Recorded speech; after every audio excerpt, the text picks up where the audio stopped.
Good afternoon. Thank you for joining us. Another Bank of Canada interest rate cut, 50 basis points now down to 3.25%. What does this signal about Canada's economy? We'll hear what Bank of Canada Governor Tiff Macklem had to say. And we're asking you, how do you feel about the economy right now? From jobs to investments to housing. Are we in a vibe session? Plus, Vancouver Mayor Ken Sim is proposing the city start using Bitcoin, or at least look into it. What do you think about Bitcoin becoming more mainstream? I'm Michelle Elliott. Welcome to BC Today.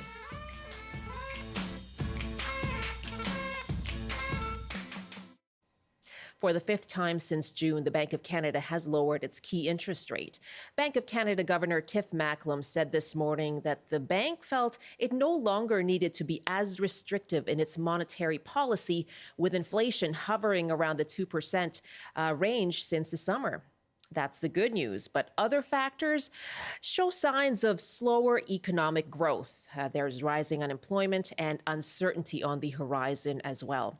Macklem was asked several times about whether Canada was heading for a recession. Here's some of what he had to say. I'll let people decide what adjective they want to put on it, but the traditional definition of a recession is at least two negative quarters of growth in a row.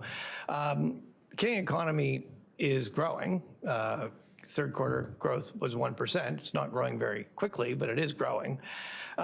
Yes, as Stephen Polos pointed out, if you look at things on a per capita basis, we have seen a number of negative quarters. And that really reflects the fact, yes, we are in excess supply. The economy has been soft. I think when you look at over the last couple of years, we've lowered inflation from 8.1% to 2%. And if you just look at the labor market, yes, the unemployment rate has gone up, but we have not seen widespread layoffs. We have not seen, people, widespread job losses as you would typically see in a recession. So, look, we needed to slow the economy. We needed weak growth to take the steam out of inflation. That has worked, but we haven't created widespread job losses as you would typically see in a recession. That's Bank of Canada Governor Tiff Macklem speaking this morning in response to reporters' questions about a recession. Asking you then, how do you feel about the state of the economy right now? Are you worried about a recession or a vibe session, which seems to mean the disparity between good things happening in the economy but not so great things happening in your own household when it comes to finances? So is it about vibes? You can call us 1-800-825-5950, 604-669-3733. You can hit pound 690 on your cell phone. If you'd like to email us, we're at bctoday@cbc.ca. Well, helping us to sort this out, that terminology, is Kevin Milligan, director of the Vancouver School of Economics at UBC. Now, he's also worked in the past as an economic advisor to the federal government, the Privy Council office, as well as the Prime Minister's office and the Finance Minister over the last 9 years, and has also given advice to MPs and MLAs of all parties.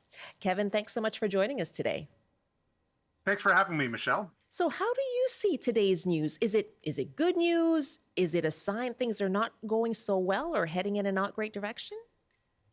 It's a bit of mixed news for people who have a mortgage or who are looking to borrow some money. Having lower interest rates is good news for them because they won't have to pay as much for their borrowing.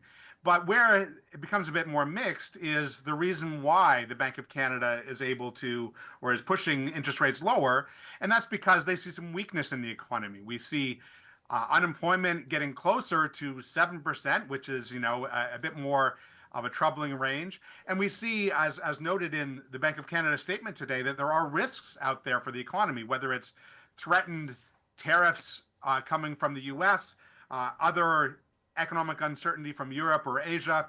Those risks out there mean that we want to be cautious going forward, and those are part of the reason why they lower the interest rate. So, it's good news if you are a borrower, but the reasons why it dropped by, 0.5% today are, signal that there may be some troubling seas ahead. Yeah. So who should be most concerned about those troubling seas? I think a couple of things. One is for people who are entering the labor market, when unemployment gets a bit higher, where that hits hardest is people who are entering the labor market. So that's people who might be graduating from a post-secondary institution or out there without a lot of job experience yet. It's harder for those folks to find a first job that they can build into a career when the labor market isn't hiring an awful lot. So you see hiring being low is going to be a problem. The other people that ought to be concerned is I'm quite attentive to what's going on in the US with these threatened tariffs. If that were to happen, that would be a really big shock to our economy. It would have a big impact on the exchange rate, have a big impact on all of our exporting industries. And so I would certainly have my eye on developments there. Okay. And so that question of are we in a recession? Are we heading into a recession? Is it a vibe session? Are we just feeling like the economy's not doing well? What is your sense on that? Well, I agree with what Governor Macklem was saying in the clip you just played. The technical definition of a recession, we're not there. The what looks like going forward is we won't hit 2 quarters of declining overall GDP growth. So I don't think we're there. We're certainly in a soft spot. We don't have high growth, but we're kind of in a huddling around zero kind of place. This talk of a vibe session, I don't know quite what the technical definition of that is. But what I can say is I've seen data in the United States, in Canada, and in Germany that suggests there's a really interesting and new disjoint between how people think about the economy overall, where people say it's not doing well, Right. and then how people's own finances are doing when people say, well, maybe it's not so bad for me. So I'm not quite sure why there's this disjoint between the overall view versus your own personal view. And I think that's an interesting thing that we economists have to do some more research on to understand why people are having this negative view of the overall economy, because the job market is a bit soft, but it's not horrible. As the governor was saying, no widespread layoffs. We have inflation You're right. back down to the 2% target range. We all understand that the price of beef is higher than it was 5 years ago, to be sure, but it stopped getting worse, and maybe that's where it is. People are just still recovering from that big shock that we hit through COVID and the recovery from COVID, and maybe it just takes some time for people to get used to the new economic reality, and maybe that's where this talk about vibes comes from. Yes, but you're right, and that is a point that's being made, right? Is that when you go to the grocery store, you still see those high prices, and food prices tend to lag behind when it comes to inflation slowing down. So that is what's affecting people's perception of the economy. How might that affect their behavior and their spending habits then? Yeah, people might be holding on to their pocketbooks a bit more tightly when they see things being expensive around them. That's one of the reasons why the Bank of Canada is lowering the interest rate, is trying to, start to restore some of that economic activity. So things that require you to borrow, whether that's a new car, whether that's housing, other things where you may borrow, that makes it a bit easier to start spending money, even in the face of food prices that are a bit higher. But just to push on that for a moment, the idea that we would want the prices to get back to where they were in 2019 is not something we should want to actually entertain. And the reason is that would require us having negative inflation for a few years as prices drop back. And the only time you really see negative inflation is when the economy is in really horrible shape. So to push inflation negative would be something that would be bad for the overall economy. So as tough as it's been to swallow these price increases, the best approach as consumers, as economists, is to look forward and try to optimize on where we are right now. Okay. My guest is Kevin Milligan, director of the Vancouver School of Economics at UBC, has advised the federal government, the Liberal Party in its opposition position, and various MLAs and MPs of all parties on the economy. Asking you for your thoughts. So the interest rate, the Bank of Canada has lowered the interest rate again to 3.25% now. Bank of Canada Governor Tiff Macklem says we don't no longer need to have such a restrictive monetary policy. As we heard, that's going to be good if you have a mortgage, if you have a variable rate. Great, but The reason for this reduction is those signs of a softening, a slowing economy, and what may come next year. That threat of terrorists from the United States, for one thing. So, asking you, how do you feel about the economy right now? Do you feel the vibe session? What is the impact of those prices on you? Do you worry about a recession? Give us a call, 1-800-825-5950, 604-669-3733. You can hit pound 690 on your cell phone. Love to hear from you as well. If you are someone who is graduating from post-secondary, if you are a young person looking for work, is it harder right now? We'd love to hear your thoughts, your experience. We have an email as well from Scott in Burnaby. The Bank of Canada's recent interest rate cuts are necessary as Canada faces declining GDP and GDP per capita. Reduced immigration and potential tariffs are slowing our economy, and lower rates aim to provide relief. At the same time, we must understand Bitcoin's role. Bitcoin is capital, not currency. As Michael Saylor points out, it's a store of value, not a tool for daily transactions. Okay, you're touching on our second half-hour topic there, Scott in Burnaby. Perhaps, why don't I put that to you? We're going to talk about Bitcoin in our next half hour, Kevin, and this proposal, this motion from Mayor Sim to at least look at including it in its coffers, in its treasury, and perhaps as a form of payment for things like taxes and city business. What do you think of that? I'm not a big fan of that. I mean, Bitcoin to me is a speculative investment, and some people have done very well at certain times and done poorly at other times. It's I'm not sure it is a very stable store of value. It certainly isn't a currency.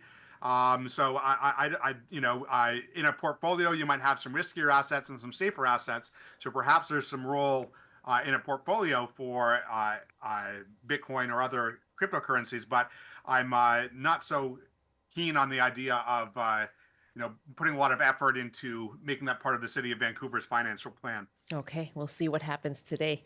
As I understand it, it's going before Vancouver Council today. They're also talking about the Broadway plan, so it's a big agenda. Lots of people wanting to speak on that as well. Well, let's put out the numbers again. 1-800-825-5950, 604-669-3733. Asking you how you're feeling about the economy in Canada. And you can also email bctoday@cbc.ca.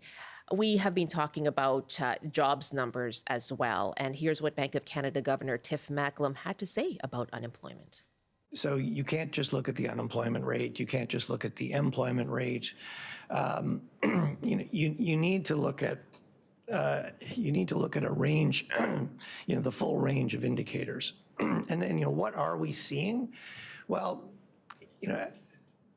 what we're seeing is that, businesses are still hiring. Their hiring is not very strong. And importantly, it's not keeping up with the number of people that are entering the labor force. So you're seeing the unemployment rate go up. And if you look at the composition of who's unemployed, it is particularly concentrated in young people who are entering the labor force and newcomers to Canada that are entering labor force. And what they're finding is it's taking a long time to find a job. And that is pushing up the overall unemployment rate.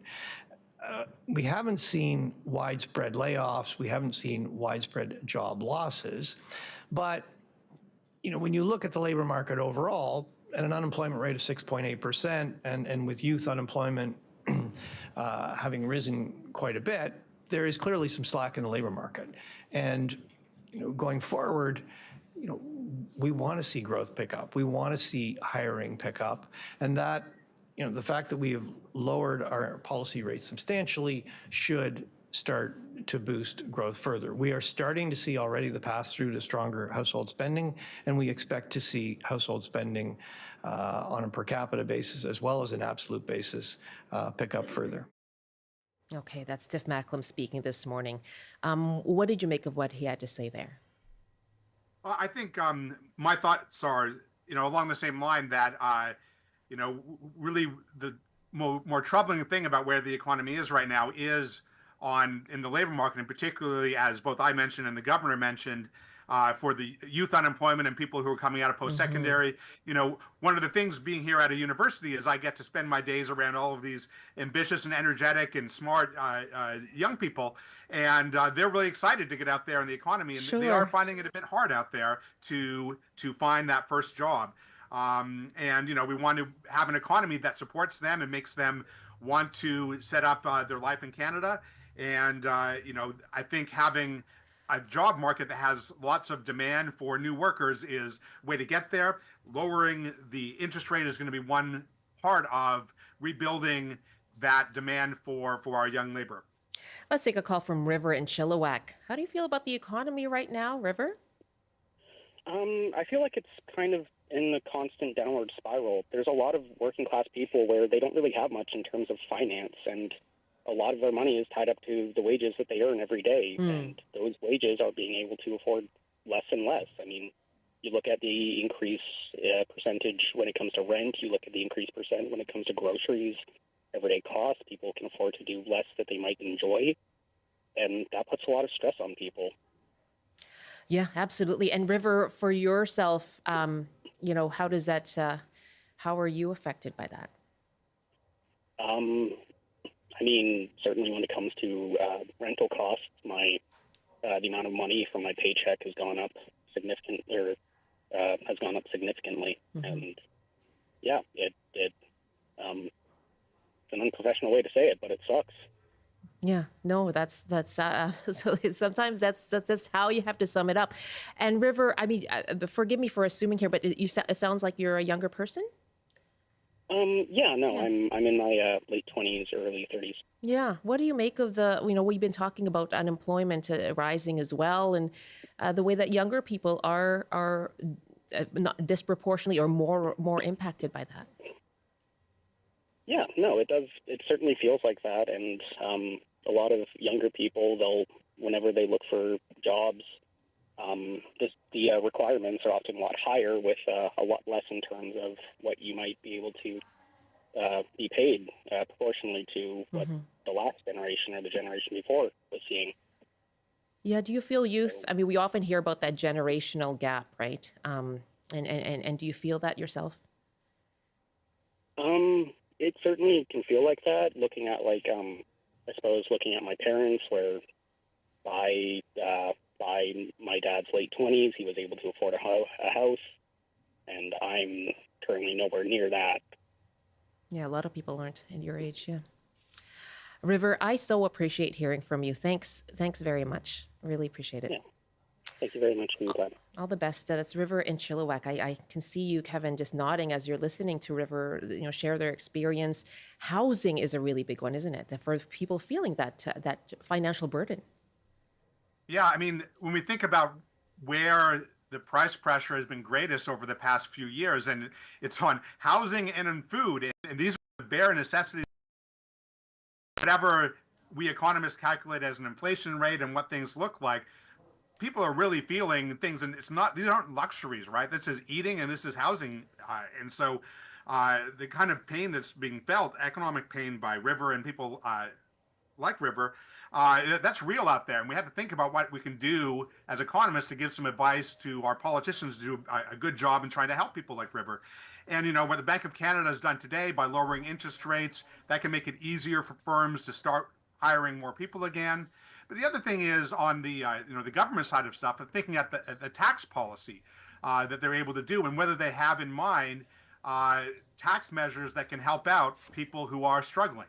And that's something when we look at the fiscal update that's coming next week, I think, from the finance minister.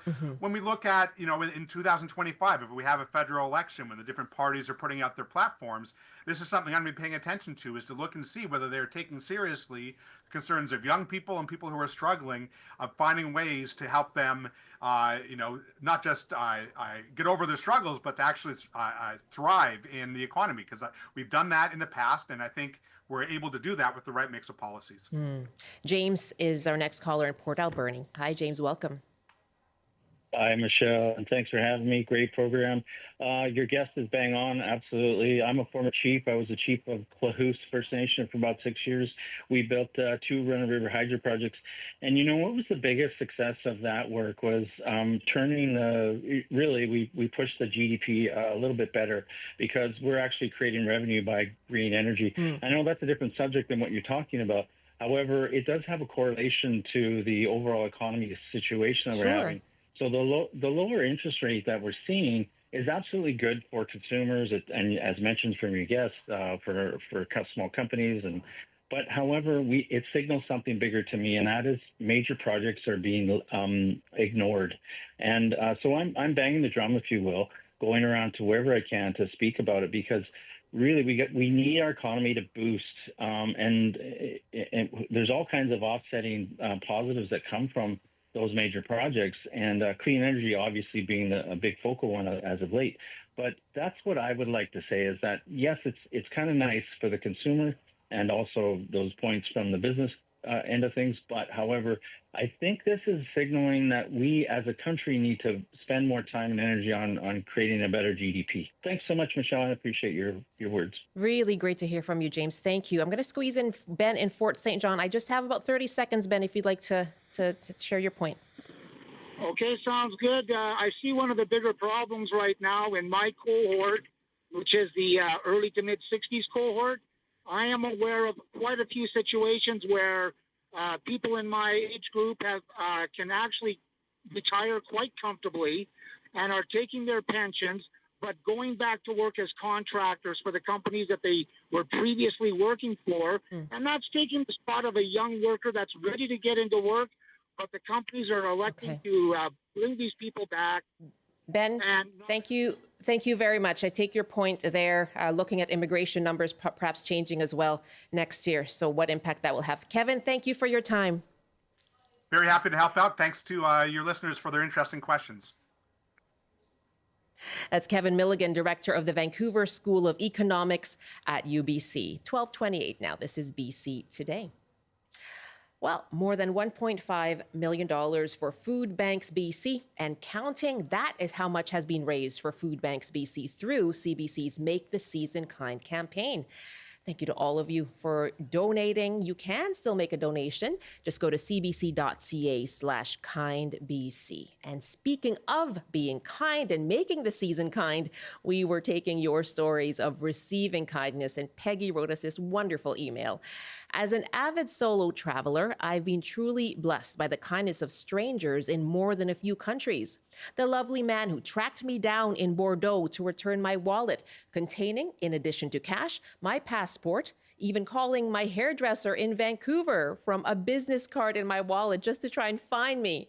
Or the taxi driver in Uruguay who raced back to the ferry terminal when I dropped my passport in the backseat of his vehicle. Yes, there's a theme here.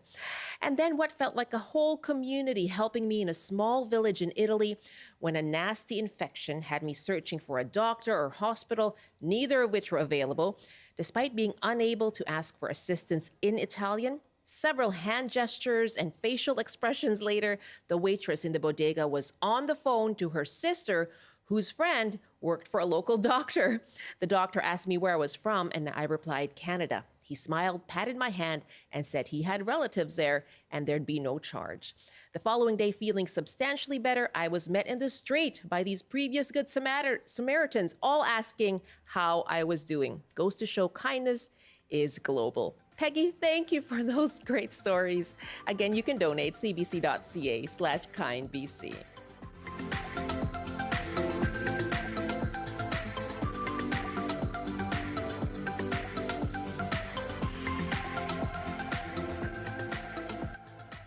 This is BC Today here on CBC, live on Radio 1, CBC Television, and live streaming as well on YouTube at CBC British Columbia and the CBC News app. I'm Michelle Elliott. Very nice to be with you this afternoon. A little bit of sunshine out there in downtown Vancouver right now. And it is 12:30, time for your CBC News update. And here's Michelle Morton. Good afternoon. Here are the headlines from the CBC Vancouver newsroom. The Bank of Canada has made another interest rate cut. In its last setting of the year, the central bank has trimmed its key lending rate by 50 basis points. That drops it down to 3.25%, the lowest we've seen it in more than 2 years. It's also the fifth rate cut since June. The bank says with inflation generally under control, the goal now is to stimulate the sluggish economy. The Canadian Food Inspection Agency has confirmed avian flu at another poultry facility in the Fraser Valley. The agency says it detected the virus at a commercial poultry facility in Chilliwack. It also says the bird flu is not a food safety concern, as there is no evidence to suggest that eating cooked poultry or eggs could transmit the virus to humans. And a man charged with a random attack in downtown Vancouver is now facing charges in relation to 2 more random attacks in the previous week. Zachary Shuttle is facing 3 assault charges. One of the attacks was caught on camera outside Hudson's Bay in downtown Vancouver on November 28th. There was also an alleged assault on the 24th and another near the art gallery the following day. Vancouver police say the victims in all 3 cases are not believed to have known Shuttle. In the local forecast by Environment Canada, a mix of sun and clouds for today with gusty winds, highs of 8, and tonight cloudy, cooling down to 2 degrees. Now back to BC Today with Michelle Elliott. Are you in that post-Taylor Swift haze? Oh my gosh. I know you covered it a little bit, right? Yes, I did. I was there on Friday and I got to speak to all the excited fans. Yeah. And then that night, while I didn't go to the concert, I made some friendship bracelets. And let me tell you, it was so fun. I was making one over at our CBC booth and then turned around and talked to someone and all the beads fell, just scattered onto the ground. So that was how my friendship bracelet making expedition went. The beads fall and you hear your heart shatter on the ground with them. I know. It was a bit of a metaphor for so many things. Oh, truly. What did your bracelet say? It had my family's initials on there. So, I love that. Yeah, I just told them. I said, I'm A for effort, right? A for Absolutely. effort. My favorite was, and I think you'll appreciate this knowing I'm a cat mama, I made the karma is a cat. Oh, that's good. Karma is a cat. Oh, that's so many puns. Me out, right? Yeah. So many puns. We can maybe lay the Taylor Swift puns to rest and start them up another time. No? I'm game whenever you are. Okay. You just tell me when, All right. Michelle, and I'm there with you. I know I can rely on you. There's a friendship bracelet coming your way, Michelle. Oh, I'm excited. Thank you very much. Talk to you soon. That's Michelle Morton joining us from the CBC Vancouver newsroom, and you'll catch her with her next newscast coming up in about half an hour from now at the top of the clock. This is BC Today, live on CBC Radio 1, on CBC Television as well. Thanks for watching us. And you can watch us as well on YouTube on the CBC British Columbia page, or you can use the CBC News app, and we'll be on demand. We're live right now. We'll be on demand following the show. Watch us anytime. I'm Michelle Elliott. Thanks for being with us.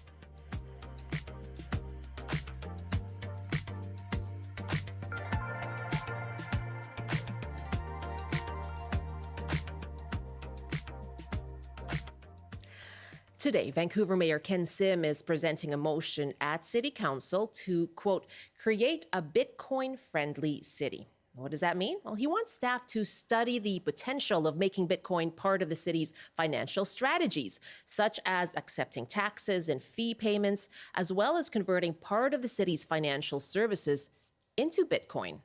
Sim is an investor in a cryptocurrency exchange. Now, he says the move would be financially responsible in an age of inflation and market volatility.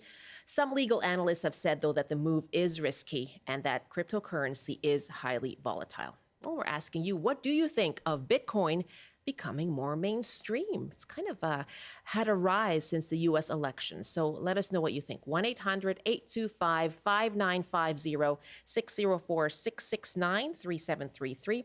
You can also hit pound 690 on your cell phone. If you'd like to email us, it's bctoday@cbc.ca.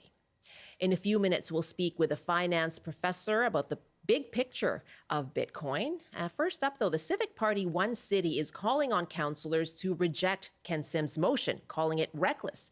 Joining me now is Giovanna Orecchio, Executive Director with One City. Good afternoon. Hi there. Well, of course, City Councilor Christine Boyle has been elected as an MLA, so she's leaving council, and hence we're speaking with you today. Now, you're calling on Mayor Sim's fellow ABC council members to vote against his motion. Why is that? Yeah, well, thank you for having me today. So this motion by the mayor, it proposes to potentially use public funds here in our city to invest in what is a really risky investment. Day by day, Bitcoin, it goes up, it goes down. In May 2023, it dropped as much as 53%. And we here at One City believe that Vancouver deserves a mayor and a city council that is really laser focused on issues that folks care about, right? Folks deserve buses that run on time. They deserve great public parks. They deserve awesome public infrastructure in their neighborhoods, and investing your tax dollars and public money in an asset that can be extremely unpredictable, we believe is not the right move for our city. This just calls for an analysis of that potential, though, of including Bitcoin. So isn't that the prudent thing to do, to ask staff to explore it rather than have political parties debating? Well, I think the motion today, it demonstrates that the mayor is spending time and staff resources and labor on this topic. And I think the truth is, here in Vancouver, people need a council and a mayor that are spending that exact same time and resources on solving problems that are directly material to them. And this, motion, of course, says nothing of the fact that in 2024, Ken Sim did disclose that he was invested in a Bitcoin cryptocurrency exchange and a Bitcoin mine. And so not only do folks deserve the mayor to be really honest about where his investments currently stand in Bitcoin, but using staff time and resources to explore putting public money into Bitcoin that is an unreliable investment right now is not the kind of priorities that One City believes that a mayor and council should be focused on. Okay, a few things there. On the mayor's investments, we have a statement from his office confirming that Mayor Sim has consulted with an independent lawyer to confirm there is no conflict of interest related to his motion.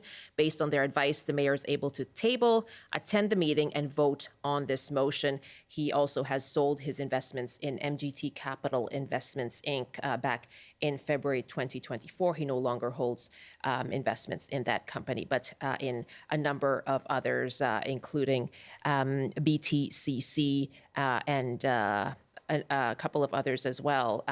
But so on that, he said, I've talked to my lawyers, I can do this. So on the question of whether this is a volatile investment, isn't it a long-term picture that you should be looking at? I mean, isn't that what investment's about?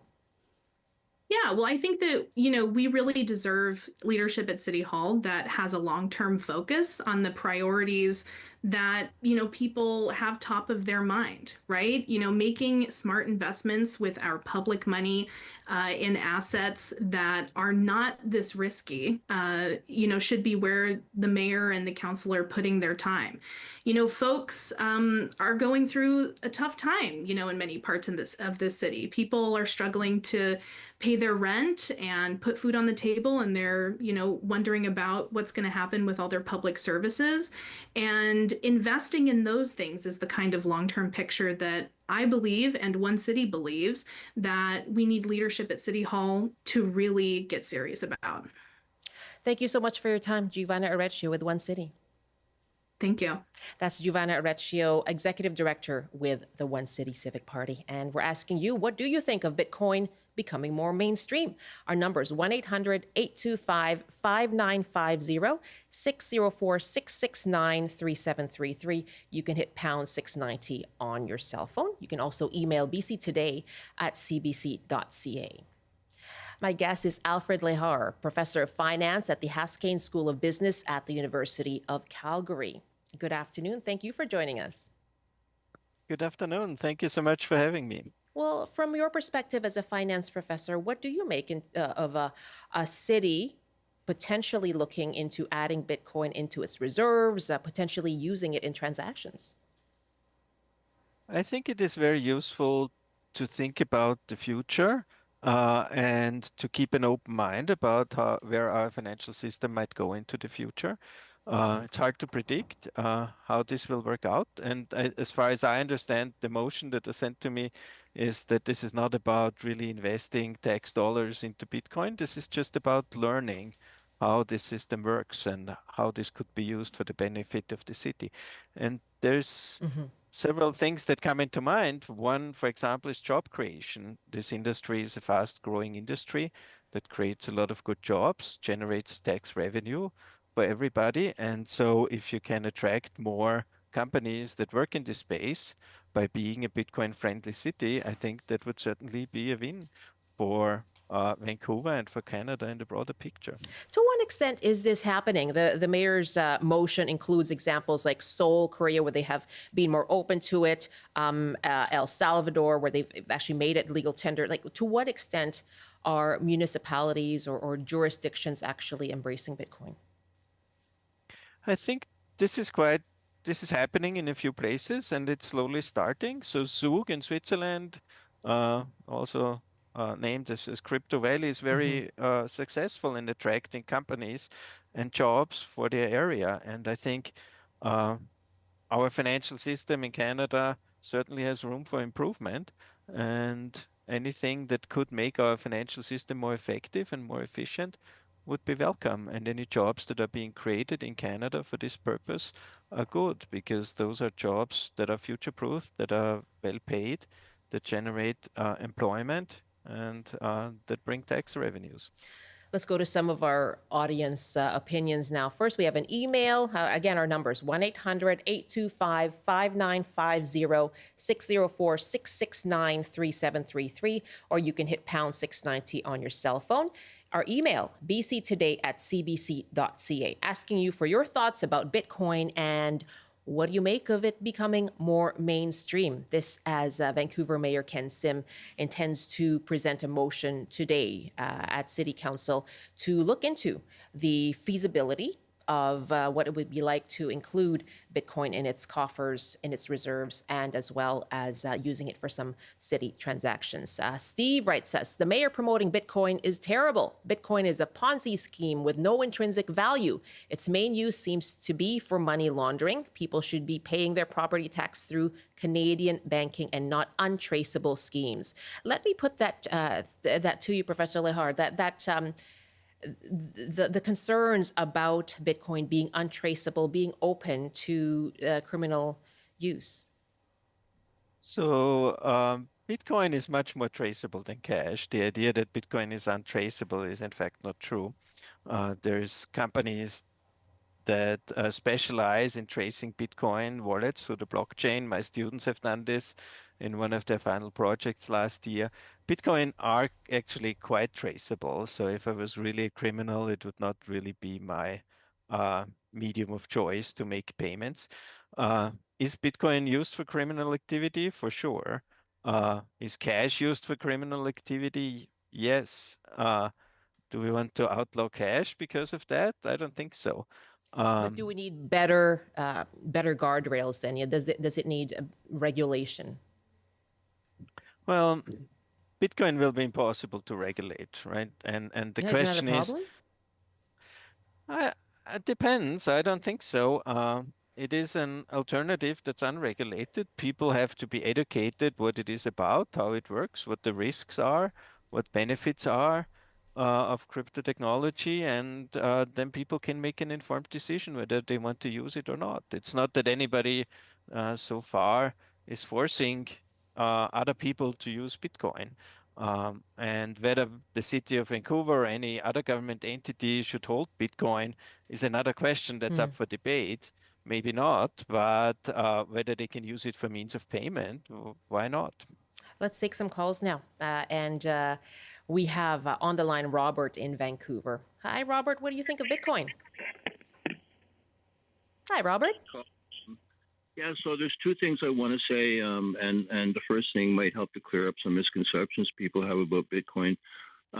So for thousands of years, gold has been a wealth preservation commodity. It's been the commodity of choice for people who have wealth that they want to hang on to into the future.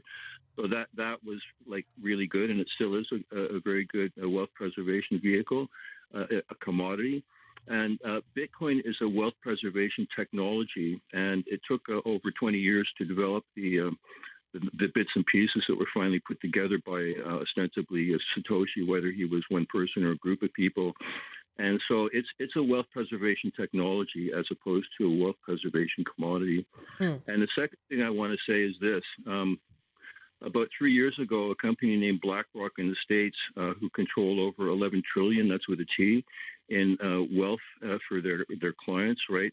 The head of the company, Larry Fink, told the guy in charge of cryptocurrencies and Bitcoin that he wanted a white paper on Bitcoin. He wanted to have a really definitive study about Bitcoin. What is it? Is it garbage? Is it not? What is blah, blah, blah? And so this paper was only meant for internal use, but it was actually leaked to the public, and you can find it on Google if you search for the BlackRock Bitcoin paper. What did they So find? this guy, hang on, these people who work there, they have like degrees from MIT, Princeton, the London School of Economics. These people have multiple degrees, and they're geniuses in their field, right? So this guy came up with a conclusion, okay, wrap your head around this, that 85% of all the wealth that they control should be put into Bitcoin, and the rest should be put into real estate, stocks, and bonds. So, do we know better than these people? I don't think so. Robert, thank you so much for your call. Alfred Lehar, is there misperception? Are there misconceptions that continue about Bitcoin that perhaps make people reluctant and not eager, at least to explore the idea? I think there's still a lot of misconceptions around this, that the user experience is usually not that great. It's complicated to use, and there is a lot of diverse views being published in mainstream media. So I'm sure there is a lot of misconceptions out there. I agree with what the caller said, that Bitcoin is a kind of a wealth-preserving technology, but I would really put any serious money into this, my life savings into this, so 85% of my wealth. I personally do not think so. Should the government invest taxpayer dollars to hold Bitcoin? That's another question that politicians have to answer. I'm not totally convinced this is a given, but these things can provide real benefits for ordinary people. So right now, if you say you work here, so crypto technology can also increase financial inclusion. So if you work today in Canada as a caregiver and you have family back home somewhere else, and you try to send money back through the banking system, it's very expensive. It takes a long time. You can use digital tokens like stable coins to send money anywhere in the world at a very low cost within 15 seconds. And so this technology allows really even small earners to benefit, and by reducing costs that they otherwise pay to the financial system. And so this could really benefit a lot of people. This could really increase financial inclusion if we use it in a good way. That's interesting. John in Chilliwack is on the line. Hello. Hey, how are you? I am well. Thanks for calling. What are your thoughts on Bitcoin? Oh, interesting discussion. Just to clarify, the United States is regulating Bitcoin just like they do fiat currencies, so like the U.S. dollar or Canadian dollar. Canada is setting up new payment rails. So you go to paymentscanada.ca to look into that. And yes, as your caller just shared, it's stablecoin and USDC, which maps the value of Bitcoin or crypto to a fiat currency. So that is there now. There's platforms and fintechs like BVNK.com out of the UK that are already doing this with major payment platforms like WorldPay. So, There are businesses in Vancouver that use it, for payment. Yeah, so it's there. It's being legitimized.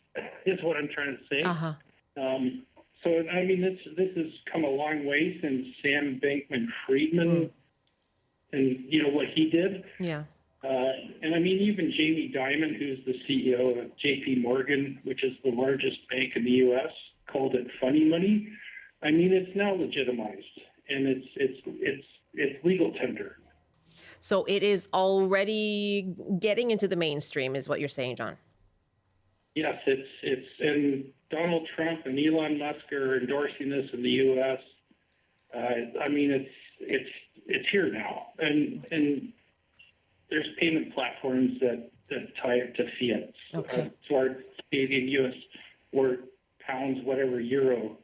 So, I mean, it's safe and secure, and it's regulated. John, thank you very much. And of course, the reference to Sam Bankman-Fried. He was the entrepreneur, FTX cryptocurrency exchange, and at the time, for a time, was very popular. A lot of celebrity investors, but he has been convicted of fraud and related crimes. This was about a year ago in November 2023. Gary is next in Vancouver. I think you wanted to make a similar point, Gary. Yes, hi there.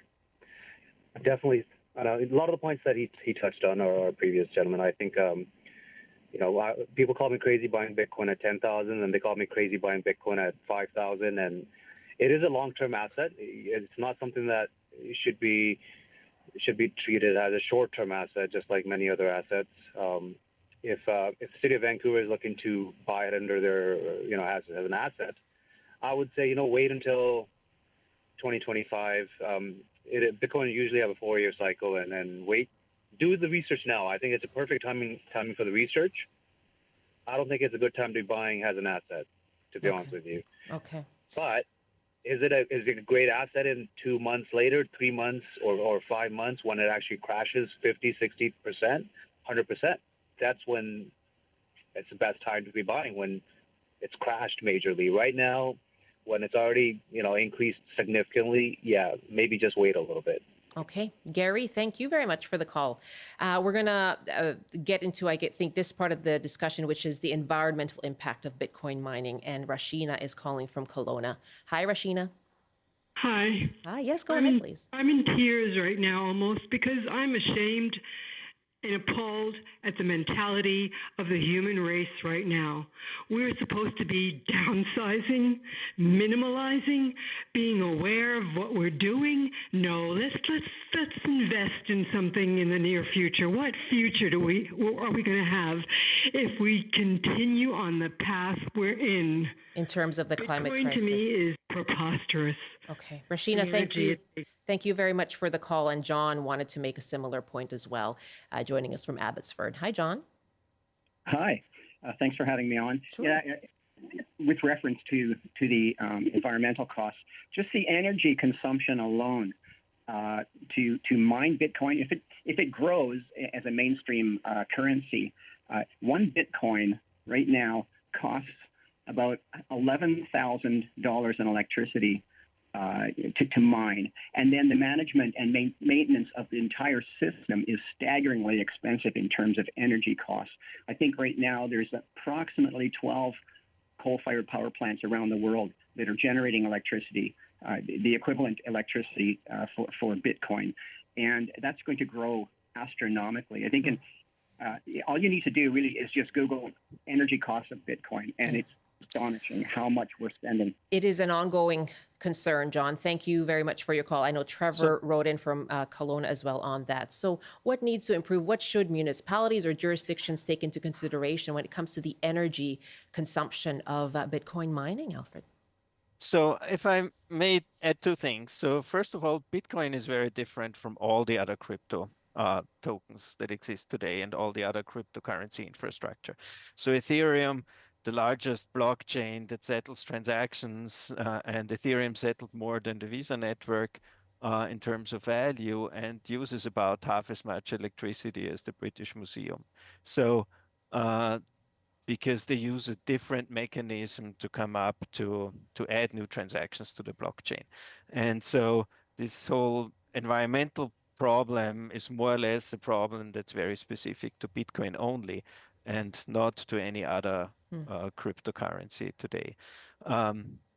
And even within Bitcoin, we must see this a little bit differentiated, because a lot of the electricity that gets used to mine Bitcoin would otherwise be wasted. So in Alberta, there is a lot of remote oil and gas wells where they pump oil and gas out of the ground.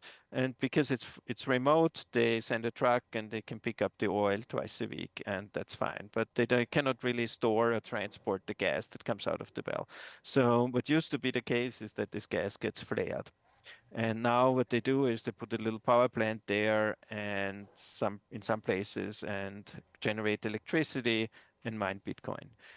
That energy would have been wasted anyway, and there is no incremental environmental impact from those Bitcoin mines. So I don't think we should think about this is always being bad.